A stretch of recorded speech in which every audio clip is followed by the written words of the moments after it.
नमस्कार, आप सभी का स्वागत है एक न्यू अपडेट में। तो रेलवे में ग्रुप डी की जो वैकेंसी आई हुई है उसमें काफ़ी स्टूडेंट का कन्फ्यूजन है। पहला तो आप लोगों का कन्फ्यूजन ही है क्योंकि मेरे पास कल से काफ़ी फ़ोन कॉल आ रहा है कि सर इसको आप वेरीफाई करिए कि जो आप लोग का पोस्ट इंक्रीज होने का जो नोटिस वायरल हुआ है क्या वो रियल है कि फेक है। तो उसके बारे में डिस्कस करेंगे। और साथ ही साथ जो आईटीआई वाले बच्चे हैं उनका भी काफ़ी डिमांड था कि सर जो आईटीआई के लिए पोस्ट था अब आईटीआई ग्रुप डी से हटा दिया गया है, तो उसमें के बारे में भी डिस्कस करेंगे क्या सही हुआ गलत हुआ, आगे क्या हो सकता है। फिर पोस्ट प्रेफरेंस के बारे में डिस्कस करेंगे कौन से पोस्ट जो आपके आईटीआई पे थे कौन सा पोस्ट आपका बेस्ट होगा, और सिलेक्शन प्रोसेस क्या होगा, अब उसके बाद से एग्ज़ाम का प्रोसेस क्या होगा। हर एक चीज़ को हम लोग स्टेप बाय स्टेप डिस्कस किया जाएगा। जो आपका सिलेबस होगा सिलेबस के बारे में डिस्कस करेंगे, मतलब ग्रुप डी की जो वैकेंसी है उसके कंप्लीट डिस्कस हम लोग करेंगे स्टेप बाय स्टेप। तो पहले हम लोग स्टार्ट करते हैं जो कि आप लोग का पोस्ट था।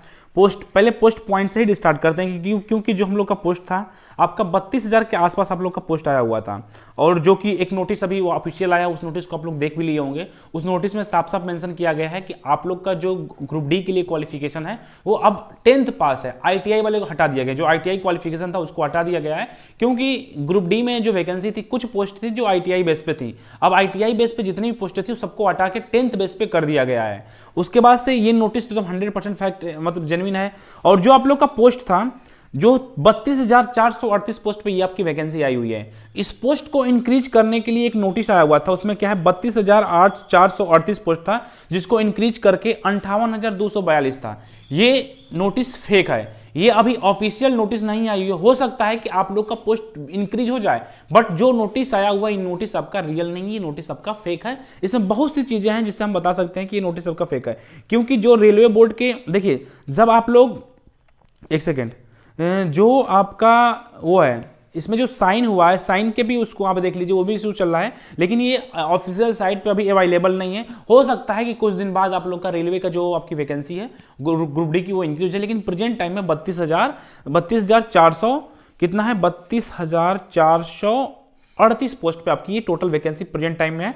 जिसका फॉर्म कब से भरा जाएगा, देखिए टोटल पोस्ट 32,438 है जिसका फॉर्म 23 जनवरी से भरा जाएगा। 23 जनवरी से आपका फॉर्म भरना स्टार्ट हो जाएगा। तो जितने भी स्टूडेंट ग्रुप डी की तैयारी कर रहे हैं और इंटरेस्टेड हैं, तो पहले तो मैं आप सभी को बता देना चाहता हूं कि अगर आप ग्रुप डी की तैयारी करना चाहते हैं या कर रहे हैं तो उसके लिए आपको डॉक्यूमेंट अप टू डेट करना चाहिए। पहले अगर आपको क्या है कि आपका डॉक्यूमेंट तो 10th 12th का होगा ही होगा, लेकिन साथ ही साथ उसके साथ जो डॉक्यूमेंट होता है अपना Aadhaar card up to date कर लीजिए। Up to date it means कि आपके 10th के मार्कशीट से आपका आधार कार्ड मैच करना चाहिए, और साथ ही साथ आपके पास सेंट्रल की कास्ट सर्टिफिकेट हो। अगर आप ईडब्ल्यूएस से आते हैं तो अपने ईडब्ल्यूएस को अपडेट कर लीजिएगा क्योंकि मंथ चेंज हो गया है, तो ईडब्ल्यूएस को अपडेट कर लीजिएगा। और उसके बाद से क्या है अपना कास्ट सर्टिफिकेट, जो ओबीसी से आते हो आपका सेंट्रल कास्ट बना लेंगे, एससी एसटी वाले भी सेंट्रल कास्ट बनवा लेंगे।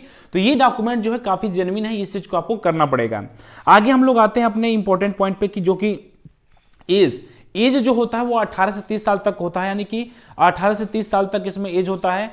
ओबीसी वालों के लिए क्या है, ओबीसी वालों के लिए 3 साल के लिए छूट मिलता है, और एससी एसटी वालों के लिए कितना छूट मिलता है 5 साल के लिए छूट मिलता है एससी एसटी वालों के लिए। यानी कि ओबीसी वालों के लिए कितना रहेगा 18 से 33 साल तक ओबीसी वालों के लिए एज रहेगा, और एससी एसटी वालों के लिए 18 से 35 साल तक एज रहेगा। क्वालिफिकेशन एजुकेशन क्वालिफिकेशन है 10th पास है। पहले आईटीआई था तो आईटीआई को हटा दिया गया है, तो अब आपका एजुकेशन क्वालिफिकेशन क्या है 10th पास है। उसके बाद से हम लोग बात करते हैं इसका सिलेक्शन प्रोसेस पे। सिलेक्शन प्रोसेस क्या होगा, सिलेक्शन प्रोसेस पहले सीबीटी टेस्ट होगा यानी कंप्यूटर बेस्ड टेस्ट होगा, फिर फिजिकल इफिशिएंसी टेस्ट होगा, फिर डॉक्यूमेंट वेरिफिकेशन होगा, फिर मेडिकल होगा। जो सैलरी होगी 5,200 से 20,200 के आसपास आपका पे स्केल रहता है, ये आपकी सैलरी रहती है। सिलेक्शन प्रोसेस आपका 3-4 स्टेप में है। पहले आपका क्या होगा कंप्यूटर बेस्ड टेस्ट होगा, फिर फिजिकल इफिशिएंसी टेस्ट होगा, फिर उसके बाद से क्या होगा आपका डॉक्यूमेंट वेरिफिकेशन होगा, फिर आपका मेडिकल होगा। ठीक है, पे स्केल 5,200 से 20,200 तक आपका पे स्केल रहेगा। तो ये आपका ग्रुप डी का सिलेक्शन प्रोसेस है। और हम लोग आते हैं सिलेबस के पॉइंट ऑफ व्यू देखते हैं। सिलेबस देखिए, जनरल साइंस से आपको 25 क्वेश्चन देखने को मिलेगा, मैथमेटिक्स से आपको 25 क्वेश्चन देखने को मिलेगा, जनरल इंटेलिजेंस रीजनिंग से 30 क्वेश्चन देखने को मिलेगा, कंप्यूटर अवेयरनेस और करंट अफेयर्स से 20 क्वेश्चन देखने को मिलेगा। यानी कि टोटल 100 क्वेश्चन आपको देखने को मिलेगा। 100 क्वेश्चन आपको देखने को मिलेगा। 25 क्वेश्चन जीएस से, 25 क्वेश्चन मैथ से, और जनरल इंटेलिजेंस रीजनिंग से 30 question, general awareness current affair से 20 क्वेश्चन। टोटल क्वेश्चन 100 नंबर का रहेगा। 100 क्वेश्चन 100 नंबर का रहेगा। टाइमिंग कितनी रहेगी 90 मिनट, 1.5 घंटा आपके पास टाइमिंग रहेगी। निगेटिव मार्किंग क्या रहेगा, निगेटिव मार्किंग आपका 1/3 जो है आपका निगेटिव मार्किंग रहेगा। तो ये आपका हो गया है।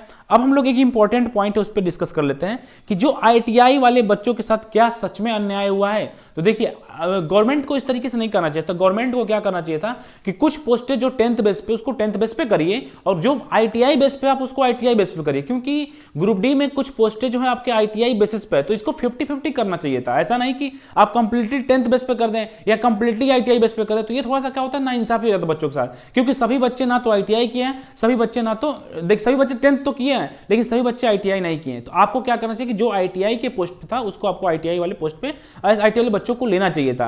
अब आगे देखिए क्या होता है, चेंज होता है कि नहीं होता है, ये एक अलग इशू है, लेकिन आपका फॉर्म 23 जनवरी से फॉर्म भरना स्टार्ट हो जाएगा। अब हम लोग बात कर लेते हैं पोस्ट प्रेफरेंस का, पोस्ट नेम का। देखिए टोटल आपका अभी प्रेजेंट टाइम में जो पोस्ट है 32,438 पोस्ट है, जो कि आपका पोस्ट इंक्रीज होने का चांस है, बट अभी पोस्ट इंक्रीज हुआ नहीं है। हो सकता है कि आगे चल के आपका इंक्रीज हो जाए, लेकिन जो नोटिस है वो आपकी फेक नोटिस है। अगला है आपका ट्रैक मेंटेनेंस। ट्रैक मेंटेनेंस में जो आपकी पोस्ट होगी वो 13,000 के आसपास पोस्ट होगी।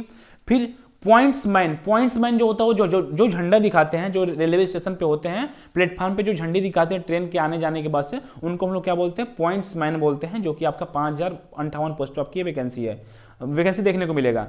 असिस्टेंट वर्कशॉप मैकेनिक्स, ये आईटीआई बेस पे है, जिसमें 3,077 पोस्ट है। असिस्टेंट CNW ये 2,587 पोस्ट है इस पे। असिस्टेंट सिग्नल एंड टेलीकम्युनिकेशन जिसमें 2,012 पोस्ट है, और असिस्टेंट TRD 1,381 पोस्ट है। असिस्टेंट TL एंड AC जो है 1,041 पोस्ट है, और उसके बाद एक असिस्टेंट लोको शील्ड जो है इलेक्ट्रिकल कितना है 950 पोस्ट है। असिस्टेंट ट्रैक मशीन जो है आपका 799 पोस्ट है। असिस्टेंट ऑपरेशन इलेक्ट्रिकल जो है आपका 744 पोस्ट है। Assistant TL and AC workshop 624 post है। Assistant loco shield diesel 420 post है। असिस्टेंट ब्रिज जो है आपका 301 पोस्ट है, और असिस्टेंट PNW ये कितना है 257 पोस्ट है। तो ये आपका टोटल पोस्ट था। अभी प्रेजेंट टाइम में जो पोस्ट है वो 32,438 पोस्ट पे आपकी वैकेंसी है। हो सकता है कि भविष्य में आपकी वैकेंसी को इंक्रीज कर दिया जाए। और बाकी मैंने आपको सिलेक्शन प्रोसेस बताया है, सिलेबस बताया है, हर एक चीज को हमने आपको स्टेप बाय स्टेप बता दिया है। बाकी अगर किसी स्टूडेंट को किसी प्रकार की कोई डाउट हो, कोई कंफ्यूजन हो, तो इस वीडियो के डिस्क्रिप्शन टेलीग्राम चैनल है, व्हाट्सअप नंबर है, आप मुझसे वहां से कांटेक्ट कर सकते हैं। 23 जनवरी से आपका फॉर्म भरना स्टार्ट हो जाएगा, तो उससे पहले आप अपने डॉक्यूमेंट को बनवा लीजिए, अपने आधार कार्ड को अप टू डेट कर लीजिए, क्योंकि आपको फॉर्म भरने टाइम आधार कार्ड कंपलसरी है। अगर आप किसी और आईडी से फॉर्म भरेंगे तो बाद में आपका आधार वेरिफिकेशन होगा, तो इस चीज को आप लोग ध्यान दीजिएगा। बाकी अगर जब वैकेंसी आएगी तो उस समय आप लोग को मैं बता दूंगा किस तरीके से फॉर्म भरना है, क्या चीज किस चीज को ध्यान देना है, और कोई इश्यू होता है तो आप मुझे कमेंट के माध्यम से या मुझे कॉल करके पूछ सकते हैं। बाकी मिलते हैं आप लोग को नेक्स्ट अपडेट में। अपना और अपनों का ख्याल रखिएगा। धन्यवाद।